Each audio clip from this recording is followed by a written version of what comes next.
ஒரு பொக்கிஷமான புத்தகம் தேர்தலில் உறுதியாக வெற்றி பெறுவது எப்படி?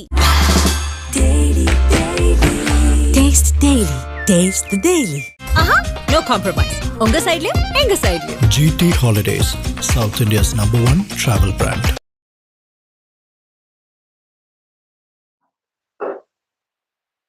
இதற்கு முன்னால் நான் சொல்லியிருக்கிறேன், நோபல் பரிசு யாருக்கு வழங்க வேண்டும் என்று புரிந்து கொள்வீர்கள். எங்களை பொறுத்தவரையிலும் இன்று பத்திரிகை நண்பர்களை சந்திப்பதற்கு காரணமே, நான் பத்திரிகையின் மூலமாக அனைத்து இந்திய அண்ணா திராவிட முன்னேற்ற கழகம் மீண்டும் வெற்றி பெற வேண்டும், இணைந்தவர்கள் ஒன்று சேர்க்கப்பட வேண்டும் மற்றும் தங்களுடைய பல பேர் அமைதியாக இருக்கின்றவர்கள் இணைக்கப்பட வேண்டும்.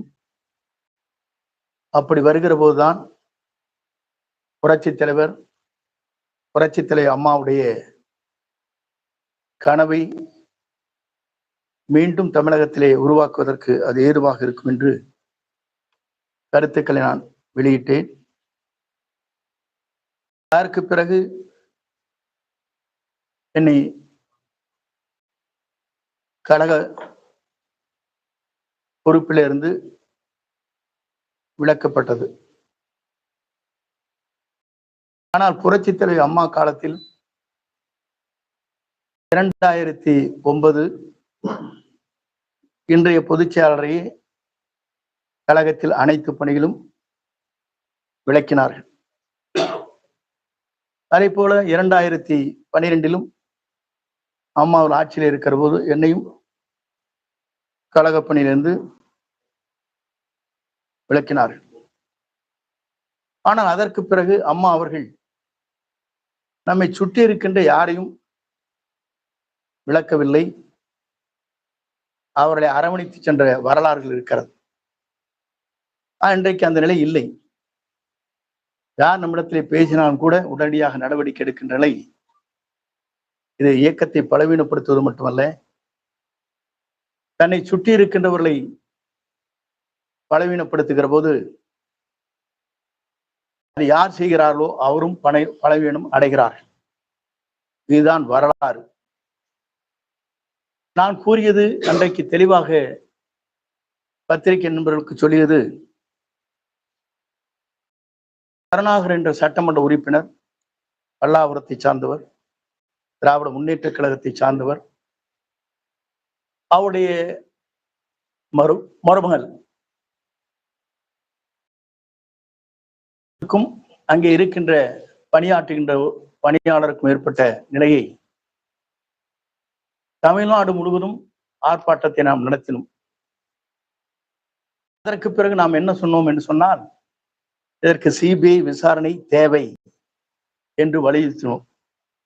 எதற்கெல்லாம் சிபிஐ விசாரணை வேண்டும் என்று நாம் வலியுறுத்தி கொண்டிருக்கிற போது, கொடநாட்டிலே நடைபெற்ற கொலைகளை பற்றி இதுவரையிலும் குரல் கொடுக்கப்பட்டிருக்கிறதா? எதற்கெடுத்தாலும் சிபிஐ, எதற்கெடுத்தாலும் சிபிஐ. ஆனால் நம்மை வாழ வைத்த, அங்கே வாழ்ந்து கொண்டிருந்த புரட்சித் தலைவர் அம்மாவுடைய அந்த கொடநாட்டில் ஏற்பட்டிருக்கிற கொள்ளைக்கு ஒரு நாளாவது சிபிஐ விசாரணை வேண்டும் என்று குரல் கொடுக்கப்பட்டிருக்கிறதா என்பதை நான் தெரிந்து கொள்ள விரும்புகிறேன். ஏனென்று சொன்னால், பி டீம் என்று என்னை பற்றி சொன்னார்கள். யார் பி டீமாக இருக்கிறார் என்பது இதன் மூலமாக நீங்கள் புரிந்து கொள்ள வேண்டும்.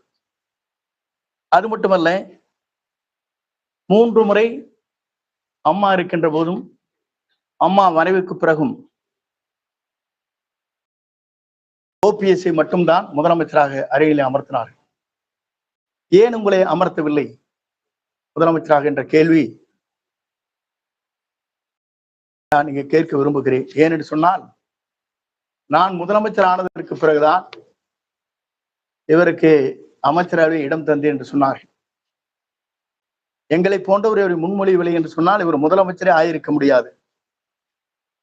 இவர் அம்மா மூலமாக 3 முறை முதலமைச்சரானவர் ஓபிஎஸ். ஆனால் இவரை பொறுத்தவரையும் கொல்லப்புற வழியாக முதலமைச்சரான என்பது நாடறிந்த ஒன்று. நான் எதற்காக சொல்கிறேன் சொன்னால், இன்று என்னை கொச்சைப்படுத்துவதற்கு நான் தான் அவருக்கு அமைச்சர்களில் இடம் தந்தேன் என்று சொல்வது வேதனை அளிக்கக்கூடிய ஒன்றாக இருக்கிறது. கடந்த காலத்தை நான் சொல்ல விரும்பவில்லை, அது சொல்வதும் சரியாக இருக்காது. நான் ஆரம்பிக்க வேண்டும் என்று சொன்னால் 81 ஆரம்பிக்கலாம். ஆனால் அதை நான் விரும்பவில்லை. ஏன்னு சொன்னால், ஒரு தகுதியான இடத்திற்கு வந்ததற்கு பிறகு ஒருவரை பற்றி விமர்சனம் செய்வது ஜனநாயக மரபாக இருக்காது. என்னை இவர் சொல்லி இருக்கிறார், இந்த தொகுதியை பொறுத்தவரை 45 ஆண்டு காலம் சிற்றரசை போல வாழ்ந்தாரை தவிர மக்களுக்கு எந்த பணியும் ஆற்றவில்லை என்று சொல்லியிருக்கிறார். உங்களிடத்திலே மிக விரைவிலேயே ஒவ்வொரு அமைப்பை சார்ந்தவர்களும் என்னை எப்படி பாராட்டி இருக்கிறார்கள், எப்படி உன்னுடைய பணிகள் அமைந்திருக்கிறது என்பதை பல்வேறு சங்கங்கள், வேளாண்மையிலே இருக்கின்ற விவசாயிகள் பாராட்டியதும், அதே போல இன்றைக்கு சமூக ஈடுபாடுகளில் இருக்கின்ற நம்முடைய ஈரோட்டை சார்ந்திருக்கிற பல்வேறு சமூக அமைப்புகள் பாராட்டி கடிதங்கள் எனக்கு எழுப்பப்பட்டிருக்கிறது. கடுமையான உழைப்பின் காரணமாக இந்த தொகுதியை வளமான தொகுதியாக நீங்கள் மாற்றியிருக்கிறீர்கள் என்று நான் அவரிடத்திலே பாராட்டுதலை பெற்றிருக்கிறேன். இவர் சொன்னது எனக்கு மிகவும் வேதனை அளிக்கக்கூடிய ஒன்று. ஏனென்று சொன்னால், சிற்றரசை போல தொகுதி மக்களுக்கு எந்த பணியும் ஆற்றாதை போல, கழக தொண்டர்களுக்கு எந்த உதவியும் செய்யாதை போல கருத்துக்கள் பரிமாறப்பட்டிருக்கிறது. எத்தனை பேர் ஒன்றிய சேர்மனாக, நகர்மன்ற தலைவராக, அதே நேரத்தில் வழக்கறிஞர் உடைய சட்ட நிபுணர்களாக நியமிக்கப்பட்ட வரலாறும் இந்த தொகுதியில் இருக்கிறது. ஊராட்சி மன்ற தலைவர்களாக இன்றைக்கு அவர்கள் எங்கு வேண்டுமானாலும் செல்லலாம். அது ஜனநாயகம் முறைப்படி அவர்களுக்கு அவருடைய கருத்துக்களை பரிமாறுவதற்கு அவர் எங்கு வேண்டுமானாலும் சென்று எங்கு வேண்டுமானாலும் சென்று கருத்துக்களை பரிமாறலாம். ஆனால் குறை சொல்வதற்கு முன்னால் இவர் என்ன செய்தார் என்று சொன்னால், இவருடைய மாமன் அவருடைய இறுதிச் சடங்குக்காக கோபிச்செட்டிப்பாளையம் வருகிற போது முடித்ததற்கு பிறகு நம்முடைய நெடுஞ்சாலை பயணி விடுதியில் குளித்து விட்ட எங்களிடத்திலே சொன்ன ஒரே வார்த்தை, அப்போது 5 பேர்கள் அங்கே இருந்தால் இப்போதும் அவர்கள் இருக்கிறார். ஏன்னா எல்லா பணத்தையும் உங்க தொகுதியில கொண்டு கொட்டிட்டீங்க போல் இருக்குது, ரோடெல்லாம் பார்த்தா நானே எடப்பாடியிலே இப்படி இல்லைன்னு சொன்னார். எப்படி இந்த வார்த்தை இங்கே சொல்லப்பட்டிருக்கிறது இல்லை என்று சொல்ல மறுக்க முடியாது. அந்தியூருடைய அவர் சொந்த மாமன் இறுதிச் சடங்கு நடைபெற்றது கோபிச்செட்டிப்பாளையத்தில். நான் எதற்காக சொல்லி, அன்றைய ஒரு நிலை இன்றைய ஒரு நிலை என்பது வேதனை அளிக்கக்கூடிய ஒன்றாக இருக்கிறது. அது மட்டுமல்ல, நாடாளுமன்ற தேர்தலில் நீங்கள் பார்த்திருக்கக்கூடும், எந்த நமக்காக உதவி செய்தார்களோ, எந்த காலகட்டத்தில் நமக்காக வழிவகை செய்தார்களோ அவரெல்லாம் மறந்து அவர்களுக்கு நிற்பதற்கு அனுமதி வழங்காமல் புதிதாக வேறு கட்சியில் இருந்தவர்கள் பணம் செலவு செய்தால் போதும் என்று அவர்களுக்கு நாடாளுமன்ற நிற்பதற்கு அனுமதி வழங்கியவர் யார்? இதையெல்லாம் மக்கள் இன்றைக்கு கூர்ந்து கவனித்துக் கொண்டிருக்கிறார் என்பதை நீங்கள் மறந்துவிடக் கூடாது. நான் எதற்காக இதை சொல்கிறேன் சொன்னால், முதலே இவர் முதலமைச்சர் ஆவதற்கு வழிவகை செய்தவர் அன்றைய பொதுச் செயலாளர் சசிகலா அவர்கள். அவரை பற்றி கொச்சையாக பேசினார். அவரிடத்திலே சொன்னோம், அரசியல் நாகரிகம் என்பது நம்மை வளர்த்தவர்களே வளர்த்த கடா மாறதை போல பேசக்கூடாது என்று சொல்லி இருக்கிறேன். அது மட்டுமல்ல, அடுத்ததாக 18 பேருக்கு நமக்கு தேவைப்பட்டது. டிடிவியுடைய அந்த 18 சட்டமன்ற உறுப்பினர் நமக்கு உறுதுணையாக இருந்த காரணத்தின் அடிப்படையிலே தான் 122 பேர்கள் இன்று சட்டமன்ற பேரவையினுடைய தலைவர் முன்னால் ஒருமனதாக இவரை கொண்டு வருவதற்கு முயற்சிகள் மேற்கொண்டு அந்த பணிகள் நிறைவேற்றப்பட்டது. அதற்கு பிறகு டிடிவியுடைய 18 பேர்களையும் கழகத்திலிருந்து சட்டமன்ற உறுப்பினர் பதவியிலிருந்து நீக்கப்பட்டார்கள்.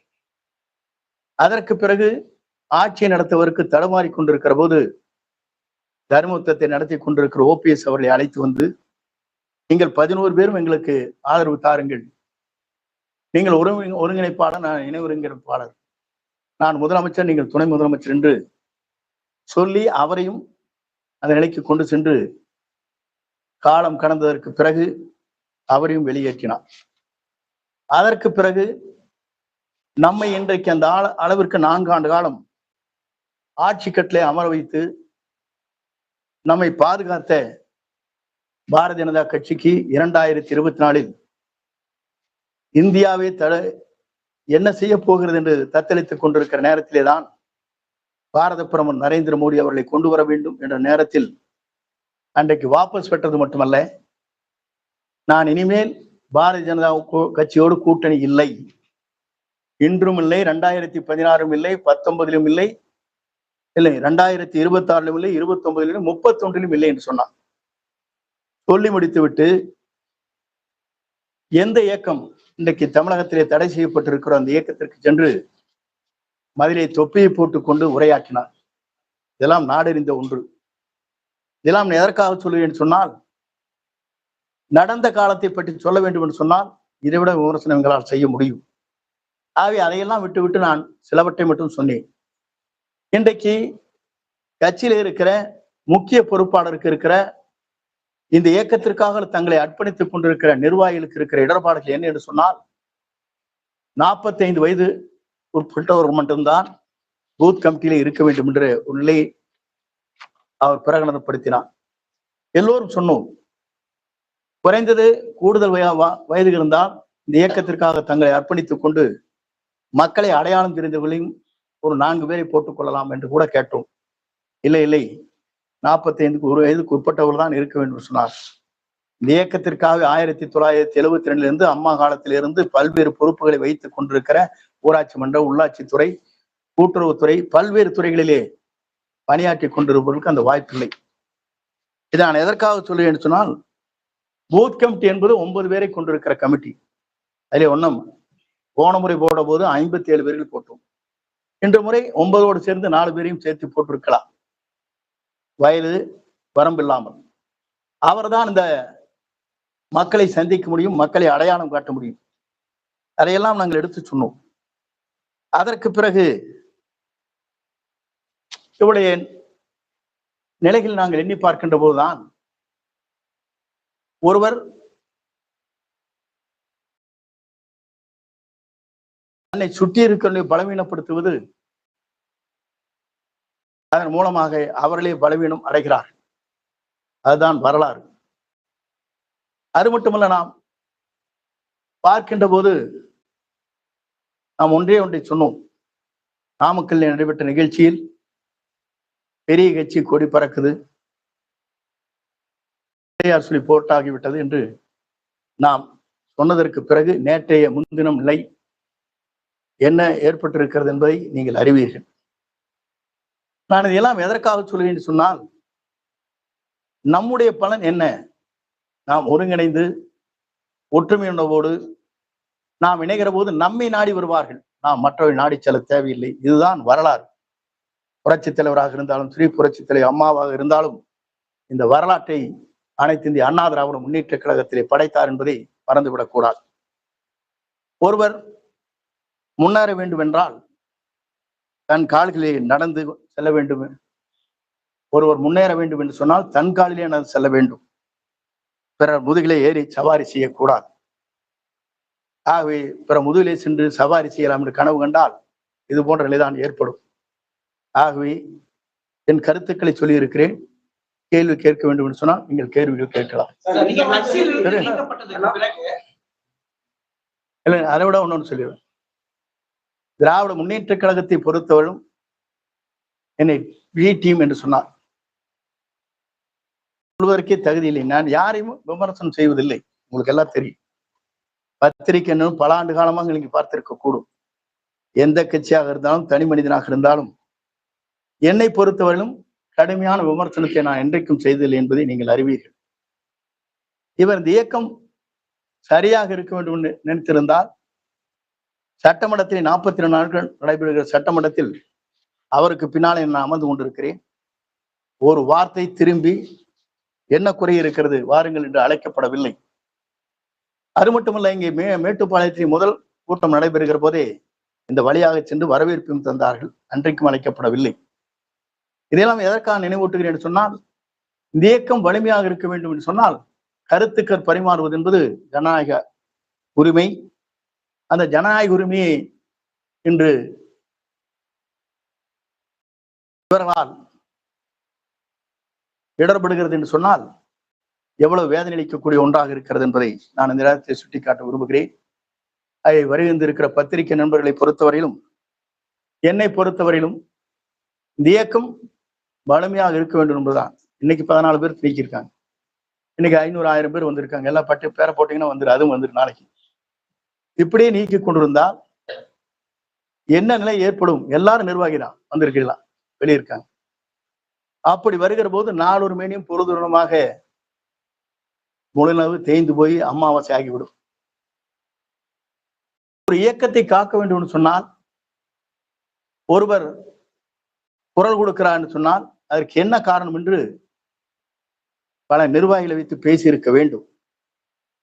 அதையும் செய்யவில்லை. தானும் அதற்கு குரல் கொடுக்கவில்லை.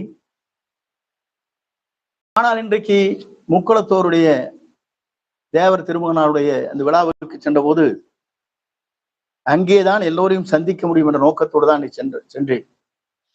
நான் முதல்ல சொன்னேன், நான் யாரையும் பார்க்கல, டிடிவி பாத்தீங்களா, ஓபிஎஸ் பாத்தீங்கன்னா இல்லைன்னு சொன்னேன். பார்த்தாரு, நாங்க இவங்களதான். நான் ஹோம் மினிஸ்டர் பார்த்தேன்னு சொன்னேன். அவர் எங்கேயா போய் பாக்குறாரு? நிதியமைச்சர் எங்க போய் பாக்குறாங்க? இங்க நிர்மலா பெரியசாமி கூட பார்க்க முடியாது, அவர் எங்க போய் பாக்குறாங்க? எதற்காக சொல்லி என்று சொன்னால், அழைத்தார்கள், சென்றேன், பார்த்தேன் என்று சொன்னாலும் கூட இல்லை என்று சொன்னார்கள். பார்க்கவே இல்லை என்று சொன்னாலும் பார்த்தார் என்று சொன்னார். இதுதான் அவர்களுக்கும் இருக்கிற முரண்பாடு என்பதை நான் தெரிவித்துக் கொள்கிறேன். அதோடு மட்டுமல்ல, இன்றைக்கு இவர் ஆட்சியை நடத்தவில்லை, இவர் கட்சியை நடத்துவதை காட்டிலும் இவர் மகன், இவருடைய மாப்பிள்ளை, இவருடைய மருமகன், இந்த அக்கா மகன் தான் இன்றைக்கு பல்வேறு கருத்துக்களை சொல்லி உங்களுக்கு தெரியும். கால் உழுகிறது, போறது, நாளைக்கு பதவி எடுத்துன்னு சொன்னா அவங்கள்ட்ட போய் நேசிக்கிறது, இதெல்லாம் உங்களுக்கு தெரியாத ஒண்ணு இல்லை. நான் சொல்லவே வேண்டியதில்லை. பத்திரிகை நண்பர்கள் எல்லோரும் நாள்தோறும் பார்த்து கொண்டிருக்கிறீர்கள். இந்த நிலை நீடித்துக் கொண்டிருக்கிறது. அப்படி என்றால் இந்த இயக்கத்திற்காக தியாகம் செய்தவர்கள், இந்த இயக்கமே உயிரென்று நேசித்தவர்கள், சாதாரண இந்த இயக்கத்தை பற்றி தெரியாத இடத்திலே சென்று மண்டியிட வேண்டிய காலம் இன்றைக்கு உருவாக்கப்பட்டிருக்கிறது என்பதை நான் இந்த நேரத்திலே தெரிவித்துக் கொள்கிறேன். நன்றி, வணக்கம். நீக்கப்பட்ட பிறகுதான் இந்த அதிமுக வாரிசு அரசியல் இருக்குது அப்படின்னு நீங்க கட்சியில் இருக்கும்போது இந்த வாரிசு அரசியல் இருக்குது நீங்க ஏன் சொல்லல? அன்னைக்கு சொல்லியிருந்தா அன்னைக்கு நீக்கிருப்போம். சரி, அப்படி என்றால் ஓபிஎஸ் உங்களுடைய தலைமை அலுவலகத்தை அடிச்சு உடைக்கிறாரு, பொதுக்குழுல அவர் நீக்கப்படுறாரு. அதுக்கப்புறம் நீங்களே தான் வெளியில வந்து செய்தியாளர் சந்திப்புல என்ன சொல்றீங்கன்னா அவர் செய்தது தவறு அப்படின்னு நீங்க சொல்றீங்க. ஆனா இப்ப அவர் செய்தது தவறு இல்ல அப்படின்னு சொல்றீங்க. இல்ல, நான் அதற்குள்ளே போக விரும்பவில்லை. நான் சொல்லி நீங்க சொன்ன கேள்வி பதில் சொல்ல கொடுங்க ப்ளீஸ். எதற்கு இருங்க, நீங்க சேர்க்கறீங்களா எனக்கு தெரியுங்க. தயவுசெய்து ஒரு நிமிஷம் ஒவ்வொருத்தரும் கேளுங்க, உணர்ச்சி வசப்படாதீங்க. அந்த பொறுமையை சொல்லணுட்டேன். இவர் கேட்ட கேள்வி எந்த அன்னைக்கு நான் சொன்னேன்? அவர் உள்ள பொதுக்குழு நான் சொல்லியிருக்கேன்னா? இல்ல, நான் சொல்லவே இல்லை, எப்பவுமே சொல்ல. நீங்க முதல்ல இருங்க, நீங்க இருங்க, நீங்க ஏதோ டேப் எடுத்து சொல்லக்கூடாது. நான் எந்த கருத்தையும் அதற்கு பரிமாறவில்லை அன்றே இல்லை, புரியுதுங்களா? இல்ல நீங்க சொல்லுங்க. இல்ல செய்யக்கூடாது அப்படின்னு சொன்ன ரைட்டு, ஓகே. ஆனா என்னுடைய ஒரே கேள்வி, இருங்க ஆஃப் பண்ணுங்க. என்னுடைய ஒரே கேள்வி, 1975 இந்த இயக்கத்திற்காக ஒரு பைலா போடப்பட்டது. பைலாவில் 43 பேராகிராஃபில் எந்த காலகட்டத்திலும் தொண்டரால் தேர்ந்தெடுக்கப்படுகிற அந்த விதிகளை மாற்றக்கூடாது என்று இந்த இயக்கத்தை உருவாக்கிய எந்த தலைவர் உருவாக்கினாரோ அதையே சுக்குநூறாக உடைக்கப்பட்டிருக்கிறது, இதயத்தை பிளக்கப்பட்டிருக்கிறது என்பதை நீங்கள் புரிந்து கொண்டிருக்கிறீர்களா இல்லையா? சார், அதிமுகவுடைய கட்சியினுடைய சின்னங்களை பயன்படுத்தக்கூடாதுன்னு சொல்லி அவங்க ஒரு அன்னைக்கு புகார் கொடுத்துருக்காங்க. இப்ப டிடிவி அவர்கள் தனி கட்சியில இருக்காரு. நீங்கள் தொண்டர்கள் உரிமை மீட்பு குழு, அந்த குழுவை மறுபடியும் முன்னிட்டு கொண்டு வரீங்களா இல்ல தனி கட்சி தொடங்குறீங்களா? பொறுத்துன்னு தான் பார்க்க வேண்டும். எடப்பாடி பழனிசாமிக்கு தொடர்பு இருக்குது நீங்க சந்தேகப்படுறீங்களா, குற்றம் சாட்டுறீங்களா? இல்லை, என்னை பொறுத்தவரை யார் குற்றவாளி என்பதை தெரிந்து கொள்ள வேண்டும் இந்த நாடு என்பதுதான். அதற்கேன் குரல் கொடுக்கவில்லை என்பதுதான். எல்லாம் சாதாரண ஒரு பெண் வீட்டு வேலை செய்கிற அந்த பெண்ணுக்கு கொடுக்கிற சிபிஐ வேண்டும் என்று குரல் கொடுக்கிறாரே, நம்மை காப்பாற்றி நம்மளை அடையாளம் காட்டி இவ்வளவு வளர்ச்சி உருவாக்கி இருக்கிற அம்மா வளர்ந்த இந்த இடத்தில் இது போன்ற நிலை ஏற்பட்டிருக்கிறதே, இதற்காக ஏன் சிபிஐ வேண்டும் என்று கேட்கவில்லை என்பதுதான் என்னுடைய கேள்வி. அதெல்லாம் நான் என்னைக்கும் சொன்னவே இல்லையே. அவர் சொல்றதுக்குள்ள அவர்கிட்ட கேட்கணும். இல்ல இல்லைங்க, இல்ல நான் சொல்றது அவர்கிட்ட கேட்க வேண்டிய கேள்வி எங்கிட்ட கேட்கணும். இல்ல இல்ல இருங்க, அவர் இல்ல ஒவ்வொருத்தரும் ஒரு கருத்து சொல்லுவாங்க. இல்ல இல்ல நான் இல்ல இல்ல இல்ல இல்ல நான் அந்த கருத்துக்குள்ளேயே போக மாட்டேன். நீங்க அவனை கேட்பீங்க, அவனு இருந்த நகை இருந்தன கேட்பீங்க, அதுக்குள்ள என்ன வேற இருந்தன கேட்பீங்க. இதுக்குள்ள நான் பதில் சொல்ல முடியாது. என்ன இருங்க, என்னை பொறுத்தவரையிலும் என்னுடைய கருத்துக்கள் மட்டும்தான் சொல்ல முடியும். ஜனநாயக ரீதியாக ஒவ்வொருவரும் ஒரு கருத்துக்கள் சொல்வதற்கு நீங்கள் கேள்வி கேட்க இயலாது. அதற்கு என்னால் பதில் சொல்ல முடியாது. இல்லை, என்னை பொறுத்தவரையிலும் நாங்கள் 6 பேர் சென்றோம். பிஜேபி இணைக்கப்பட வேண்டும் சொன்னோம். வெளியேற்றவில்லை, மீண்டும் நம் கழகத்தில் இணைக்கப்பட வேண்டும் என்று சொல்லி அங்கே என்ன நடைபெற்றது என்பது நான் வெளியே சொல்ல விரும்பவில்லை. ஆனால் அந்த அளவிற்கு வேகமான சொற்கள் அங்கே ஏற்பட்டது எனவும் நாடறியும். ஆனால் என்னை பொறுத்தவரையிலும் என்னை அழைத்தவர்கள் பிஜேபி தான். அழைத்து இரு இயக்கங்களையும் ஒன்று இணைக்கப்பட வேண்டும் என்று கூறியதும் அவர்தான். நானும் அதையே தான் சொன்னேன். இயக்கம் ஒன்றிணைக்கப்பட வேண்டும். உங்களை விட்டால் எங்களுக்கு வேறு வழி இல்லை, எங்களை விட்டால் உங்களுக்கும் மாற்று இல்லை. ஆகவே எங்களை தமிழ்நாட்டுடைய அரியணை அமர்த்துவதற்கு நீங்கள் தயாராக இருக்க வேண்டும். 2029 உங்களுக்கு உங்கள் தேவைகளை பூர்த்தி செய்வதற்கு மேலே இருக்கிற உயர்மட்டத்தை சார்ந்தவரோடு கலந்து பேசி அந்த முடிவுகளை மேற்கொள்ளலாம் என்றுதான் சொன்னேனே தவிர என்னை வைத்துக் கொண்டு பிரிவினை நாடுவதற்காக அவர்கள் என்றைக்கும் அந்த வார்த்தையை சொல்லவில்லை.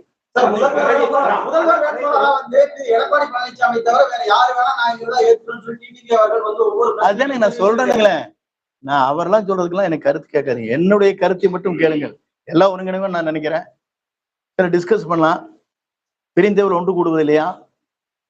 இப்போ ஒரு வீட்டுல அடிதடி நடத்தி சண்டை போட்டு அவங்களும் ஒட்டுக்கு சேர்றது இல்லையா? இது ஒவ்வொருடைய கருத்துக்கள். அந்த கருத்துக்கள் நீங்க கேட்கலாம்.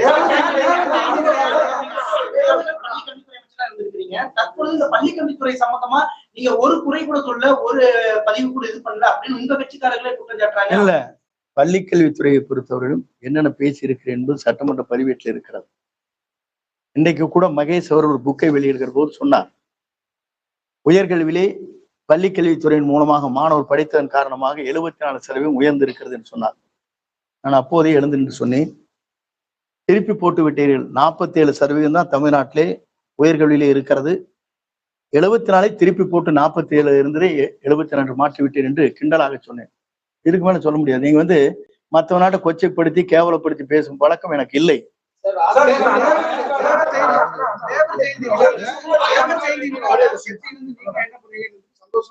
இல்ல அதுக்கு இல்லைங்க, அன்னைக்கு சும்மா ஒரு செகண்ட் சொன்னதெல்லாம் வச்சுட்டு கேட்க கூடாது. நீங்க தயவு செஞ்சு, நீங்க நல்லா கேட்பேன்னு எனக்கு தெரியும். தயவு செஞ்சு இருங்க, நான் சொல்லிடுறேன். அதுக்கு பிறகு மனம் வேதனை அடைகிறேன். கேட்டாங்களே 5-6 பேர் சும்மா வர கேட்டதெல்லாம் சொல்லிட்டு இருக்க கூடாது. அவங்க 2 போட்டா நான் சொல்லிட்டு இருக்க கூடாது. மன வேதனை அடைகிறேன், வருத்தப்படுகிறேன். இது போன்ற நிகழ்வு என்பது என் வாழ்வில் இது போன்ற நிகழ்வு ஏற்பட்டிருப்பது என்பது என்னால் வேதனை அளித்துக் கொண்டே இருக்கிறது என்று சொன்னேன். அதற்கு பிறகு இரவு முழுவதும் நான் தூங்கவில்லை என்று சொன்னேன். அதெல்லாம் கேளுங்களேன். தேர்தலில் எளிதாக வெற்றி பெற உங்களுக்கான ஒரு பொக்கிஷமான புத்தகம் தேர்தலில் உறுதியாக வெற்றி பெறுவது எப்படி?